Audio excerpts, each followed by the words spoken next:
Salut à tous et bienvenue sur la chaîne JKM Officiel TV. Dimanche 15 décembre 2024, comme d'habitude chaque dimanche, nous voulons partager la parole de Dieu, la bonne nouvelle de notre Seigneur Jésus-Christ. Et aujourd'hui, toujours dans ce grand thème concernant les bénédictions d'Abraham, nous voulons donner une autre caractéristique qui concerne ces bénédictions d'Abraham. Et la caractéristique dont nous voulons parler, c'est que les bénédictions d'Abraham sont des bénédictions qui garantissent le futur, qui garantissent l'avenir de tout bénéficiaire ou toute bénéficiaire de ces bénédictions. N'oubliez pas que pour nous qui ne sommes pas descendants biologiques d'Abraham, la Bible nous affirme que Christ à la croix a été fait malédiction afin que la bénédiction d'Abraham puisse avoir son accomplissement sur nous, les païens. Les païens, bien sûr, ce n'est pas une injure, le mot païen. Le mot païen signifie tout simplement les non-juifs. Les gens qui n'appartiennent pas à la religion juive et qui n'appartiennent pas aussi au sang d'Abraham. Donc, ils ne sont pas israélites par nature ou qui ne sont pas descendants d'Abraham, parce que les descendants d'Abraham, il y a les Israélites, il y a les Ismaélites, il y a les descendants qui viennent par la femme que Abraham avait épousée, Ketura, qui a engendré Madian, c'est la Jordanie actuelle. Tous ces gens-là sont des descendants d'Abraham. Si vous n'êtes pas de tous ces trois groupes que j'ai dit là, on vous appelle tout simplement les gentils, les non-juifs ou encore les païens. Donc, ce n'est pas une injure. Alors, je voulais dire que quand on est bénéficiaire de cette bénédiction-là, que l'on soit descendant biologique ou que l'on soit descendant d'Abraham par la foi, comme nous les non-juifs, qui avons eu accès à cette bénédiction par la mort, par le sang de Jésus-Christ, lorsqu'on bénéficie de ces bénédictions d'Abraham, une des caractéristiques, c'est que le futur, l'avenir est garanti pour tous ceux qui sont bénéficiaires de cette bénédiction. Nous avons beaucoup d'adages qui nous disent l'avenir est incertain, personne ne maîtrise le futur et toutes ces choses-là. Humainement parlant, toutes ces expressions ou bien tous ces adages-là sont valables, mais la bénédiction d'Abraham était une bénédiction surnaturelle, venant du Dieu qu'on appelle l'Éternel. Et les dieux d'Abraham, c'est les dieux qui maîtrisent l'éternité. Et dans l'éternité, les trois dimensions du temps que nous connaissons, le présent, le passé et le futur, sont confondues dans l'éternité. Toutes ces trois dimensions sont mêlées à une seule dimension, le présent. Pour l'éternel, et le passé et le futur sont mêlés dans le présent. C'est pourquoi lorsque le Dieu d'Abraham a voulu se révéler à Moïse, lorsque Moïse lui a demandé quel est ton nom, il a dit, je m'appelle Je suis. Je suis celui qui suis. Les anglophones l'appellent The Great I Am, le grand Je suis. Donc, quel que soit le temps, quand Moïse l'avait rencontré, si on lui demandait, il va dire, ce Dieu-là s'appelle Je suis. Aujourd'hui, si nous voulons l'appeler, nous l'appellerons toujours Je suis. Je suis est traduit par un nom hébraïque qui s'appelle Yahweh. Yahweh, c'est ça l'équivalent de Je suis. Et l'équivalent du mot Yahweh en français, c'est ça, l'Éternel. Voilà. Donc les dieux d'éternité, les dieux d'Abraham, ils maîtrisent le présent, le passé, le futur, et pour lui, tout est présent. Donc il sait garantir votre futur parce qu'il maîtrise le futur comme si c'était le présent. Il sait même restaurer votre passé parce qu'il maîtrise le passé comme si c'était présent. C'est pourquoi il peut dire dans la Bible, je vais vous restituer même les années qu'ont dévoré les sauterelles. Oui, pour expliciter, démontrer comment est-ce que les bénédictions d'Abraham garantissent le futur de tous ceux qui sont héritiers de cette bénédiction-là. Nous allons nous baser sur un texte de la Bible dans Genèse chapitre 28, du 1er au 22e verset. On ne va pas lire ça. C'est l'histoire de Jacob. Jacob, c'est le petit-fils d'Abraham et l'enfant d'Isaac. Isaac est le fils d'Abraham. Abraham a engendré Isaac et Isaac à son tour a engendré deux enfants jumeaux, Ésaü et Jacob. Et lorsqu'Isaac est devenu vieux, en voulant léguer cette bénédiction d'Abraham-là, de par leur coutume, il devait la léguer sur la tête du fils aîné. Mais il y a eu une manigance, il y en a qui appellent ça la tricherie, il y en a qui disent que c'est prophétique. Je ne veux pas me mêler à ces débats-là. Il y a eu une manigance, comme Isaac était déjà devenu aveugle, et la femme de Jacob, qui s'appelait Rebecca, qui avait déjà reçu une révélation que l'enfant qui sera béni, ça sera le cadet. Il a favorisé Jacob. Jacob a été béni à la place de son grand frère Ésaü. Et cela a déclenché un conflit. Ésaü a conçu le projet de tuer son petit frère Jacob après la mort d'Isaac pour ne pas faire de la peine à son papa. Quand Rebecca a entendu ce projet-là, ce plan méchant conçu par Ésaü, bien sûr c'était sous le coup de la colère parce qu'après il n'a rien fait, et les parents se sont concertés et ils ont trouvé bon de renvoyer d'abord momentanément Jacob, qu'il aille séjourner en exil chez son oncle, le grand frère à sa mère qui s'appelait Laban, et c'était presque dans l'actuel Irak. Ils ont renvoyé l'enfant là-bas. Maintenant, en route, pendant que Jacob fouillait pour aller voir son oncle Laban, pendant qu'il allait en route là, il a passé la nuit quelque part. Là où il avait passé la nuit, c'était dans une ville qui s'appelait Luz, et la ville qui a pris après le nom de Bethel. Il est arrivé fatigué, il a passé la nuit là-bas. Ayant passé la nuit à Bethel, pendant la nuit, il fait un songe, et dans ce songe-là, le Dieu de son père, le Dieu d'Abraham, apparaît à Jacob, et il donne une certaine série de révélations et de promesses à Jacob. Dans cette révélation, dans ces songes-là, il se présente, il dit: je suis le Dieu de ton père Abraham. La terre sur laquelle tu es couché là comme un malheureux, un misérable, un homme sans avenir, je te la donnerai, je vais confirmer les promesses que j'ai faites à Abraham, et ensuite je les ai transférées à ton père Isaac. Je vais confirmer ces mêmes promesses-là. C'est ainsi que Dieu promettra à Jacob qu'il ne va pas l'abandonner jusqu'à ce qu'il accomplisse ce qu'il vient de lui promettre. Jacob se lève le matin, et cet endroit pour lui c'était n'importe quel endroit, c'était comme tout autre endroit. Il se rend compte que Dieu était en ces lieux-là. Il se dit: Dieu est donc en ces lieux, et moi je ne le savais pas. Donc ces lieux, c'est la porte des cieux, c'est la maison de Dieu. Il a changé le nom, il a appelé le nom, les lieux, Bethel. Ça veut dire maison de Dieu en hébreu. Et il a fait des promesses à Dieu. Il dit: si tu me gardes et tu me protèges pendant mon voyage et tu me bénis, à mon retour en ces lieux, je vais en faire la maison de Dieu, et je te donnerai la dîme de tout ce que tu me possèdes.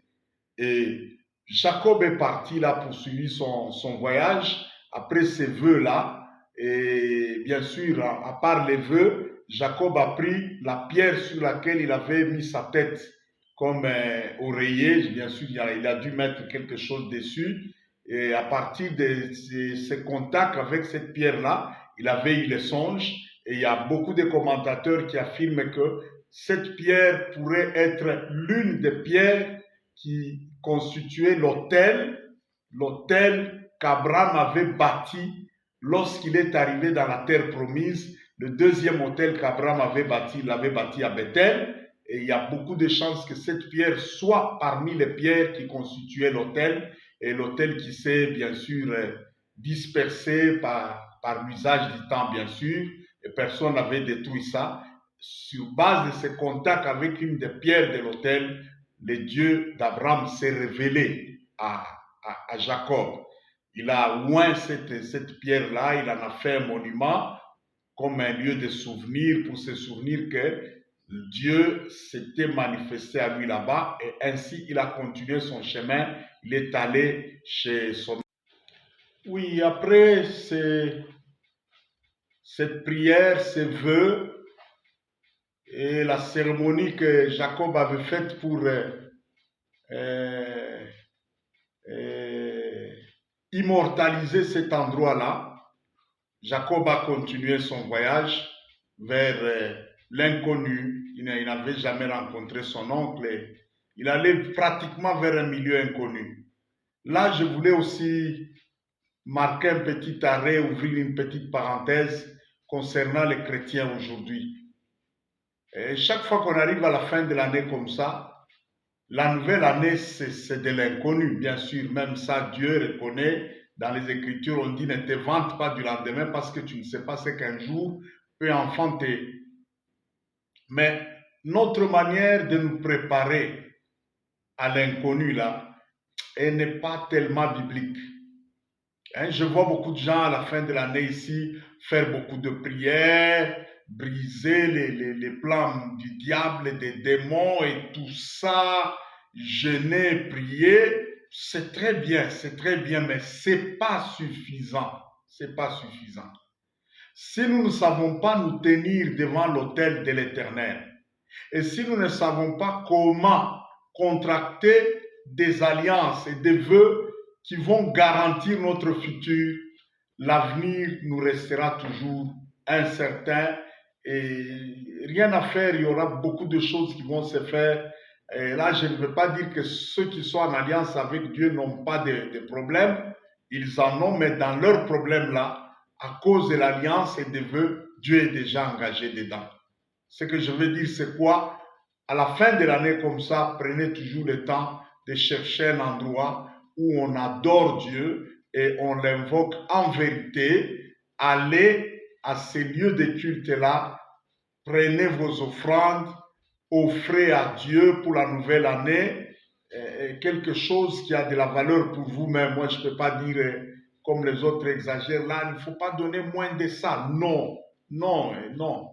Il y a une veuve qui avait donné 2 pièces d'argent et Jésus avait apprécié, il a dit, c'est celle qui a donné plus que tout le monde parce qu'elle a donné juste tout ce qu'elle avait là. Donc vous pouvez venir avec 2 francs ou je ne sais pas moi, francs CFA ou quoi là, mais Dieu connaît la valeur de ce que vous venez lui offrir là.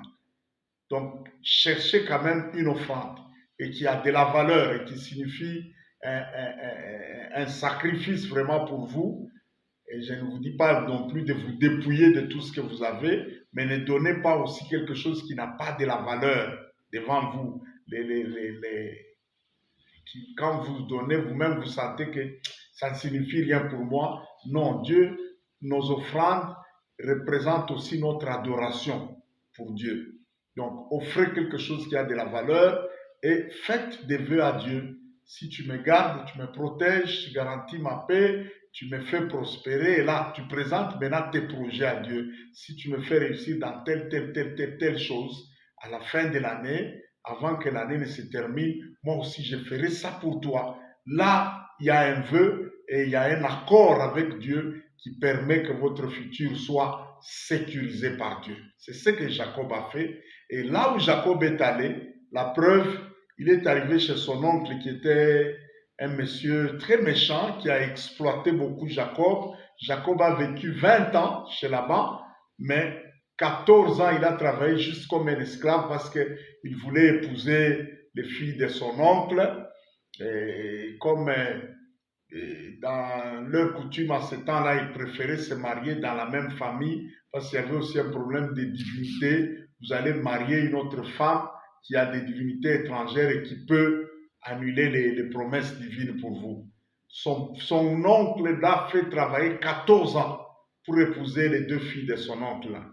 Et les 6 années restantes là, Dieu a aidé Jacob. Jacob a prospéré au point qu'il est devenu plus riche que son oncle. Et cela a provoqué même de la haine. Et la famille de Laban, sa femme, ses enfants, ont haï Jacob au moment où il y avait un accord très bien là qui était conclu, mais Dieu a béni beaucoup plus ce que Jacob a acquis chez Laban, plus que même Laban lui-même. Et il y a eu de la haine, mais Jacob est sorti de chez Laban 20 ans après, très béni au point que en sortant de chez Laban, il arrive quelque part, il dit à Dieu, je te remercie parce que je suis passé par ces lieux avec les mains vides, ayant juste mon bâton de voyageur, mais aujourd'hui je forme 2 camps. Donc il avait 2 camps de travailleurs, ce qui signifie qu'il était propriétaire d'une entreprise qui avait plus ou moins 6000 travailleurs. Et quelqu'un qui a plus de 6000 travailleurs, ce n'est pas n'importe qui, hein? Même aujourd'hui, ce n'est pas n'importe qui.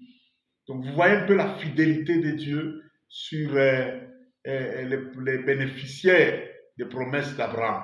Alors, accéder à ces promesses en croyant au Seigneur Jésus-Christ, en croyant qu'il est mort pour nos péchés, il est le Fils de Dieu et il nous a réconciliés avec Dieu par sa mort, mais aussi il nous a introduits dans la bénédiction d'Abraham par sa mort. Si vous confessez ces... Oui, la seule façon d'accéder à toutes ces bénédictions, c'est de croire de tout son cœur et de confesser avec sa bouche.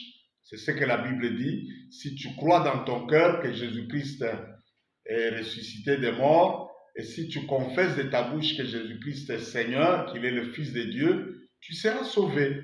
C'est juste ça. C'était une question de foi. Et je voulais t'aider justement à avoir accès à cette bénédiction-là. Ce sont des choses que je parle pas seulement par théorie et par connaissance théologique, ce sont des choses que je parle par expérience. Je ne sais pas, je crois que je l'ai déjà dit une fois, je viens d'une famille très malheureuse, une famille qui était vraiment un échantillon de la misère, de la souffrance, de la malédiction et de l'échec. Je me souviens que j'étais déjà chrétien, mais la première fille que j'avais voulu fiancer pour l'épouser, sa maman m'a regardé droit dans les yeux, on était du même quartier, elle a dit, papa, pardon, je ne peux pas accepter que ma fille puisse entrer dans cette famille-là, dans votre famille, ta famille est une famille maudite. Elle me l'a dit en face. Mais ce que Dieu a fait pour moi, depuis le jour où j'ai reçu le Seigneur Jésus-Christ, quand je suis allé aux eaux du baptême, j'avais fait un songe et dans ce songe-là, j'avais clairement entendu une voix qui me disait, ta vie à toi, elle sera très différente de tous les restes de ta famille, de tes parents. Et Dieu l'a fait. Ce n'est pas qu'il l'a fait par un coup de baguette magique le même jour, la même année, non. Petit à petit, il l'a fait. Et aujourd'hui, je vis des choses telles que, il y en a quand ils apprennent certaines choses que je fais, que je réalise, surtout dans le monde des affaires et même dans le monde du ministère, il y en a qui disent, il a des fétiches, il a de la magie, il a de ceci, parce que réellement, ils voient qu'il y a quelque chose de surnaturel qui est en train d'agir. Et évidemment, je ne suis pas là pour étaler toutes ces histoires et chercher à vous épater, mais je prends Dieu à témoin et je lève ma main droite devant Dieu pour dire, tout ce que je vous dis ici, c'est la vérité. Donc, je voudrais que vous puissiez accéder à cette bénédiction, qu'à partir de l'année 2025, une nouvelle page de l'histoire puisse commencer. Donc, faites la courte prière que je vais faire et ensuite, cherchez un temps, cherchez un lieu de culte où vous pouvez aller faire un vœu, une alliance avec Dieu, bien conclue là. Prenez une offrande, allez-y, faites cette alliance-là, et déposez l'offrande à l'autel de Dieu, dans l'église où vous allez partir, et puis mettez par écrit ce que vous voulez que Dieu fasse pour vous. Et je vous promets que dans les 10 années à venir, à partir de 2025, si vous êtes profond et sérieux dans ce que vous faites là, vous me rechercherez un jour et vous me raconterez des nouvelles. Ça, je vous l'ai dit, franchement, je l'ai dit. Ok, prenez le temps de répéter ce que je vais dire ici. C'est la prière, d'autres l'appellent la prière du salut. Moi, j'appelle ça la confession de foi pour être sauvé. Répétez après moi ce que je vais dire. Seigneur Jésus-Christ, je crois que tu es le Fils de Dieu. Je crois que tu es mort à la croix pour mes péchés, pour le pardon de mes péchés, pour ma rédemption.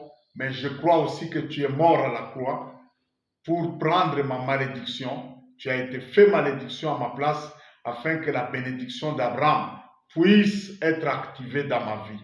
Et à partir de cet instant, je crois que je suis sauvé, j'ai le pardon de mes péchés et je suis devenu enfant d'Abraham, héritier de bénédiction d'Abraham. Et à partir d'aujourd'hui, je ne suis plus maudit, je suis béni. Tout celui qui me bénira sera béni et tout celui qui me maudira sera maudit. Et je confesse qu'à cause de la foi que j'ai en toi, une nouvelle page de l'histoire, une nouvelle page de bénédiction, de bonheur, de paix et de prospérité a commencé dans ma vie.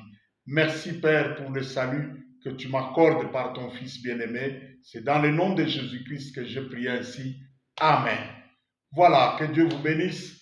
Et je ne vous souhaite pas bonne chance, non, la chance c'est du hasard.